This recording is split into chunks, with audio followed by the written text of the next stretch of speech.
안녕하세요. 다비아 샘터교회 교회학교 어린이 여러분 잘 지냈습니까?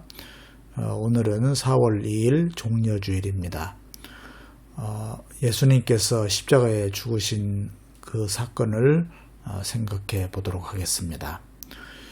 오늘은 예수님께서 예루살렘에 들어가신 사건을 기념하는 종려주일입니다. 이 종려나무는 올리브 나무를 말합니다. 예수님께서 예루살렘에 들어오시는 것을 환영하는 사람들이 이 올리브 나무 가지를 흔들었다고 합니다. 그리고 이번 주간은 예수님께서 십자가 고난 당하신 일을 생각하면서 보내는 사순절의 마지막 주간입니다. 그리고 고난 주간이다 이렇게 말하기도 합니다. 자, 그래서 오늘 말씀 제목대로 예수님께서 십자가를 지신 사건을 한번 생각해 보겠습니다. 먼저 성경 말씀을 보겠습니다. 마가복음 15장 17절. 그런 다음에 그들은 예수께 자색 옷을 입히고 가시관을 엮어서 머리에 씌운 뒤에 유대인의 왕 만세 하면서 저마다 인사하였다. 또 갈대로 예수의 머리를 치고 침을 뱉고 무릎을 꿇어서 그에게 경배하였다. 이렇게 예수를 희롱한 다음에 그들은 자색 옷을 벗기고 그의 옷을 도로 입혔다. 그런 다음에 그들은 예수를 십자가에 못 박으려고 끌고 나갔다. 네, 먼저 예수님께서는 이스라엘의 왕으로 오셨어요. 이스라엘의 왕으로 오셨다는 것을 생각해 보겠습니다. 예수님께서 예루살렘 성에 이렇게 들어가실 때 어린 나귀를 타셨다고 합니다.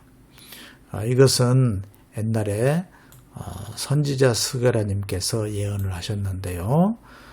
이스라엘 왕은 겸손하여서 어린 나귀를 타고 오신다 이렇게 예언을 했습니다. 우리 스가랴 9장 9절을 보겠는데요. 이렇게 되어 있습니다. 같이 읽을까요? 도성 시온아 크게 기뻐하여라. 도성 예루살렘아 환성을 올려라.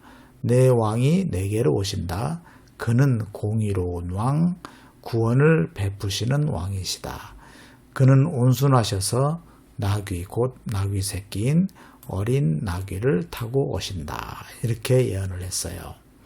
예수님은 예루살렘 입성할 때 어린 나귀를 아마 아주 새끼 나귀는 아니었겠죠. 좀 어느 정도 컸겠지만 그래도 어린 나귀를 타고 가셨다고 합니다. 예수님께서 이렇게 예루살렘에 들어가신 것은 이스라엘의 왕으로 오셨기 때문입니다. 그래서 예수님은 이스라엘 왕으로 오셔서 하나님 나라를 선포하셨어요. 그런데 하나님의 나라는 어떤 나라냐? 하나님의 나라는 공의와 정의 그리고 사랑과 평화의 나라입니다. 이 그림에 보면 어린이가 사자하고 같이 노는 거예요. 그리고 독사와도 같이 놀 수 있는 평화로운 세상, 그런 세상을 하나님의 나라다 이렇게 볼 수 있습니다. 그런데 이런 하나님의 나라는 로마 제국과는 반대입니다. 옛날에 예수님 때에 이스라엘을 이렇게 뺏어가지고 식민지 지배를 한 그런 나라가 로마 제국입니다. 우리나라는 과거 일본이 우리나라를 뺏어가지고 이렇게 강제로 점령하고 자기 나라다 그렇게 주장을 한 적이 있어요. 이 로마 사람들은 이렇게 힘으로 무장을 하고 칼로 무기로 이렇게 사람을 억누르고 만드는 그런 평화입니다. 무기 때문에 사람들이 무서워서 거기에 복종하고 아무 말도 못하고 이제 이렇게 하는 그런 이상한 평화를 로마 사람들은 주장을 했어요. 그래서 로마 제국은 평화의 나라를 선포하시는 그런 예수님을 반역자로 생각했어요. 로마가 힘으로 이렇게 로마 제국을 만들어서 로마의 평화를 이루고 있는데 예수라고 하는 사람이 나타나서 평화의 나라를 선포하니까 반역자로 생각한 것이죠. 그래서 결국 빌라도라고 하는 이스라엘의 총독이 예수님을 십자가에 못 박으라고 그렇게 해서 결국은 예수님은 십자가에 못 박히게 됐습니다. 자, 그런데 십자가는 너무나 끔찍하고 수치스러운 그런 사형 방식입니다. 십자가에다가 사람을 매달잖아요. 매달기 전에 죄수를 놀리고 모욕을 줍니다. 오늘 말씀에 그렇잖아요. 여기 보면 자색 옷을 입히고 그리고 가시관을 엮어서 머리에 씌운 뒤에 왕처럼 이렇게 분장을 시키는 거예요. 그렇지만 조롱을 하기 위해서 그런 겁니다. 가시관을 이렇게 머리에 씌우니까 조롱하는 거죠. 아프게 하고. 그러면서 유대인의 왕 만세 이런 식으로 하는데 진심으로 유대인의 왕 만세를 하는 게 아니고 조롱하는 거죠. 그리고 갈대로 예수의 머리를 치고 그리고 침을 뱉고 또 무릎을 꿇어서 그에게 경배하였다. 이 완전히 장난을 치는 거예요. 이렇게 예수를 희롱한 다음에 그들은 자색 옷을 벗기고 그의 옷을 도로 입혔다. 그런 다음에 그들은 예수를 십자가에 못 박으려고 끌고 나갔다. 이렇게 희롱을 합니다. 그리고는 이제 이렇게 십자가에 못 박아서 매달아 놓고는 또 놀려대는 거죠. 네가 이스라엘의 왕이면은 십자가에서 내려오라. 뭐 이런 식으로 계속 조롱을 하는 거죠. 이렇게 십자가에다가 보통 며칠간 매달아 놓으면은 이제 죽게 된다고 합니다. 그러나 예수님께서는 몇 시간 만에 일찍 돌아가셨다고 합니다. 하여튼 십자가는 가장 끔찍하고 가장 수치스러운 그런 죽음의 방식입니다. 자, 그러면 십자가의 죽으심을 생각하면서 우리는 어떻게 해야 할까요? 이것이 굉장히 중요하겠죠. 자, 십자가는 우리에게 죄를 깨닫게 해줍니다. 십자가 사건은 사람이 얼마나 악한지를 보여주는 거예요. 만약에 인간이 악하지 않으면 어떻게 평화의 나라를 선포하시는 예수님을 십자가에 못 박았겠습니까? 만약에 악하지 않으면 예수님을 십자가에 못 박을 리가 없어요. 자, 그래서 우리는 십자가를 바라보면서 우리가 악하다는 것을 더욱 깊이 깨달아야 됩니다. 그러면 어떻게 할까요? 우리가 악하니까 하나님 앞에서 회개해야 되겠죠. 십자가 앞에서 이렇게 회개해야 돼요. 그래야 우리 죄를 용서받을 수 있습니다. 자, 그리고 십자가는 나를 대신하신 사건이에요. 예수님은 죄가 없으셨잖아요. 그런데 억울하게 죽음을 당하셨어요.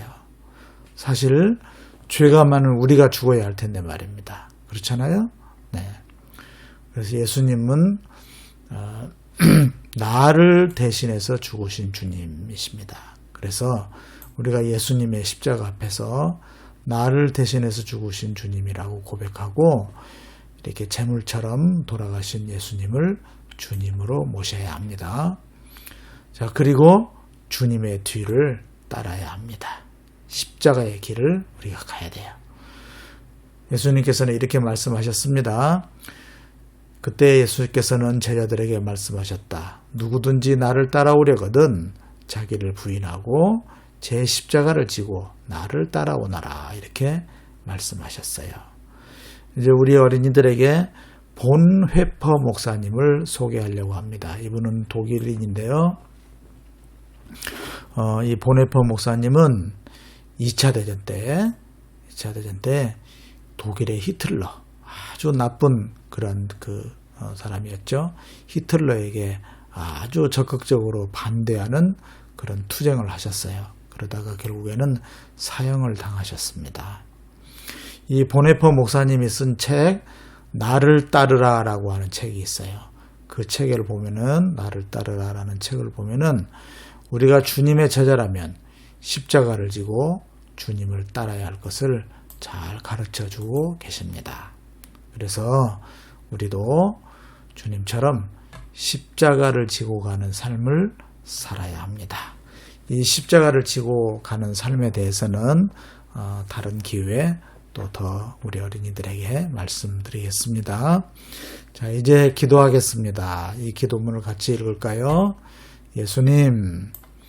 예수님께서는 아무 죄도 없으신데 억울하게 십자가에서 죽음을 당하셨습니다.